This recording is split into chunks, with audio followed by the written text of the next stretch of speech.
Hi, welcome back to சமையல்விருந்து.com. இன்றைக்கி நம்முடைய ரெசிபி வந்து சிக்கன் பிரியாணி. இதுக்கு என்னென்ன இன்க்ரீடியன்ட் தேவைன்னு பார்க்கலாம். நான் இப்போ வந்து 1 கப் ரைஸ் தான் யூஸ் பண்ண போகிறேன். ஸோ 1 கப் ரைஸை நான் ஊற வச்சு அதை வந்து வடிகட்டி வச்சுருக்கேன். அப்புறம் சிக்கன் 1/2 kg சிக்கன் எடுத்திருக்கேன். இந்த சிக்கனை வந்து அட்லீஸ்ட் ஒரு 4 hours ஊற வச்சுருங்க. இதில் மேரினேஷனுக்கு என்னென்ன போட்டிருக்கேன்னா, தயிர் போட்டிருக்கேன், கரம் மசாலா போட்டிருக்கேன், சால்ட்டு போட்டிருக்கேன், கொஞ்சோண்டு மஞ்சத்தூள் போட்டிருக்கேன். அதை போட்டு கொஞ்சம் நல்லா மிக்ஸ் பண்ணி அட்லீஸ்ட் 4 hours ஆகுது இது மேரினேட் பண்ணி வைங்க. அப்புறம் இதான் மசாலா. நான் வந்து இந்த சிக்கன் பிரியாணிக்கு ஆட் பண்ண போகிற மசாலா. இதில் என்னென்ன சேர்த்துருக்கேன்னா, புதினா இலை, மல்லி இலை, அப்புறம் ஏலக்காய், கிராம்பு, பட்டை, அப்புறம் பிரியாணி இலை, பேலீஃப், பச்சை மிளகா, ஜிஞ்சர், கார்லிக் இதான் சேர்த்துருக்கேன். இதெல்லாம் சேர்த்து அரைச்சது. இது இன்னொரு தடவை சொல்கிறேன், நல்லா கேட்டுக்குங்க. புதினா இலை, மல்லி இலை, ஜிஞ்சர், கார்லிக், பச்சை மிளகா, அப்புறம் வந்து கிராம்பு, பட்டை, ஏலக்காய், பேலீஃப் இது போட்டு அரைச்ச மிக்சர் தான் இது. அப்புறம் வெங்காயம், இந்த மெயின் இன்க்ரீடியன்ட் வந்து சின்ன வெங்காயம். இதில் ஒரு 3 சின்ன வெங்காயம் போட்டு அரைச்சிருக்கேன். அப்புறம் கொஞ்சோண்டு புதினா இலையும் மல்லி இலையும் மேலே தூவுறக்கு.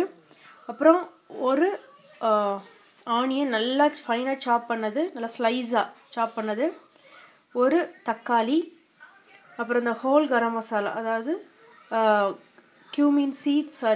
ஃபெனில் seeds, bay leaves, cloves, cinnamon stick and cardamom, அப்புறம் கொஞ்சம் கேஷ்யூ நட், சால்ட் தேவைக்கேற்ப. ஆயில் எடுத்துக்க. இதில் நான் கீ யூஸ் பண்ண போகிறதில்ல, ஆயில் தான் யூஸ் பண்ண போகிறேன். ஆயிலை நல்லா ஹீட் பண்ணிக்கிறேங்க. இதில் நான் இதெல்லாம் ஆட் பண்ணுறேன். சோம்பு, பட்டை, கிராம்பு, ஏலக்காய், பேலீஃப், அப்புறம் கேஷ்யூ நட். அதுக்கப்புறம் நல்லா சின்ன ஸ்லைஸ் பண்ணி வச்சுருக்க ஆனியனை சேர்க்குறேன். ஆனியனை நல்லா வதக்கணும். அது நல்லா நமக்கு ப்ரௌன் கலர் வரணும். அதுக்கப்புறம் தான் நம்ம நெக்ஸ்ட் இன்க்ரீடியண்ட்டே ஆட் பண்ண போகிறோம். நம்ம இதில் சிக்கன் ஆல்ரெடி தயிரில் ஊற வச்சுருக்கனால நான் இதில் எக்ஸ்ட்ராவெல்லாம் தயிர் சேர்க்க போகிறதில்ல. இங்கே நான் 1/2 kg சிக்கன் எடுத்தேன். இந்த 1/2 kg சிக்கனுக்கு 1 கப்பு தயிர் சேர்த்துருக்கேன், 1/4 டீஸ்பூன் மஞ்சத்தூள் சேர்த்துருக்கேன், 1 டீஸ்பூன் கரம் மசாலா சேர்த்துருக்கேன், சால்ட்டு சேர்த்துருக்கேன். நம்ம ஆல்ரெடி மேரினேஷனில் சிக்கனில் சால்ட்டு சேர்த்துருக்கனால பிரியாணியில் ஆட் பண்ணும்போது சால்ட்டு பார்த்து ஆட் பண்ணணும். ஓகே, நல்லா ப்ரௌன் ஆகட்டும், அது வரை நம்ம வெயிட் பண்ணணும். இப்போ நான் வந்து தக்காளியும் இந்த அரைச்சி வச்சுருக்க அந்த மசாலாவையும் சேர்க்குறேன். இதோட கொஞ்சம் உப்பும் சேர்த்துக்கிறேன். இது நல்லா வதக்குங்க, இந்த மசாலாவுடைய பச்சை வாசனை போகிற வரைக்கும்.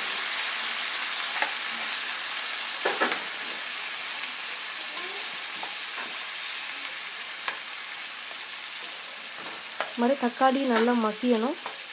அதுக்கப்புறம் நம்ம சிக்கனை இதில் ஆட் பண்ணிடலாம். இப்போ பச்சை வாசனை இல்லை. இந்த நேரத்தில் நான் சிக்கனை ஆட் பண்ணுறேன்.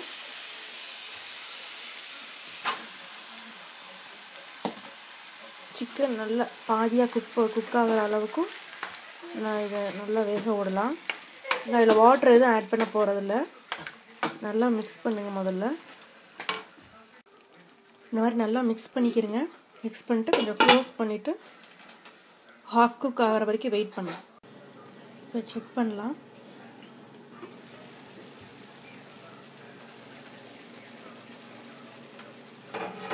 பாருங்கள், நல்லா கிரேவியாக வந்துருச்சா? நமக்கு இதான் வேணும். இதில் நான் சில்லி பவுடராக எதுவுமே ஆட் பண்ணலை. ஏன்னா நம்ம அதை மசாலா அரைக்கும் போது அதில் சில்லி போட்டிருக்கோம் இல்லையா, க்ரீன் சில்லி அதே போதும். உங்களுக்கு இந்த காரம் பத்தாது, இன்னும் காரம் வேணும்னா நீங்கள் வேணால் மிளகாத்தூளை ஆட் பண்ணிக்கோங்க. எப்போன்னா இந்த மசாலா பொடி ஆட் பண்ணும்போதே அதுவும் ஆட் பண்ணிடணும். இப்போ நான் வந்து இந்த வாஷ் பண்ணி சோக் பண்ணி வச்சுருக்க ரைஸை இதில் ஆட் பண்ணுறேன். இதை நல்லா கிண்டுங்க. அந்த எவ்ரி ரைஸ் வந்து கோட் ஆகணும் இந்த மசாலாவால். இப்போ நான் வாட்டர் ஆட் பண்ண போகிறேன். வாட்ரு வந்து ஆக்சுவலி இங்கே நான் 1 கப் ரைஸ் எடுத்தேன். அந்த 1 கப் ரைஸை ஆல்ரெடி நான் சோக் வேறு பண்ணிட்டேன். ஸோ 1.5 கப்பு தண்ணி ஊற்றினா போதும். அப்புறம் இன்னொன்று, இப்போ நம்ம ரைஸ் உள்ளே போட்டதுக்கப்புறம் தண்ணி ஊற்றுறோம் இல்லையா, அந்த தண்ணி வந்து இந்த ரைஸை ஃபுல்லும் கவர் பண்ணியிருக்கணும். பாருங்கள், ரைஸ் வெளியே தெரியலை, ஃபுல்லாக கவர் ஆகிருக்கு. ஜஸ்ட் ரைஸை விட ஒரு இன்ச்சு தான் தண்ணி மேலே இருக்குது சைஸு. பாருங்கள், இல்லை கொஞ்சம் இழுத்து பார்த்தா ரைஸ் தெரிஞ்சிடும். ஸோ இப்போ நான் வந்து பேனை க்ளோஸ் பண்ணுறேன்.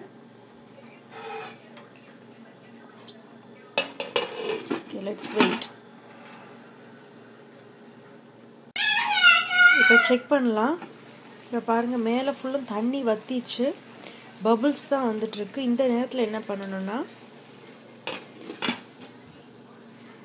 இதை எவ்வளோக்கெவ்வளோ நம்மளால் சிம் பண்ண முடியுமோ அதில் சிம் பண்ணிச்சு. நான் லோவுக்கு பக்கத்தில் தான் வச்சுருக்கேன். ஸோ ஒரு 10 minutes வெயிட் பண்ணலாம். Now let's shake it. The top I'm going to place chopped coriander leaves and mint leaves. Before that, let's shake it. It's cooked or not. Yep, it's cooked well.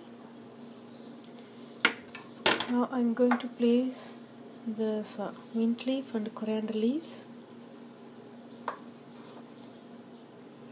Then I'm going to turn off the heat. Then leave it for 5 more minutes. Then we'll serve it. இப்போ chicken biryani ready ஆயிடுச்சு.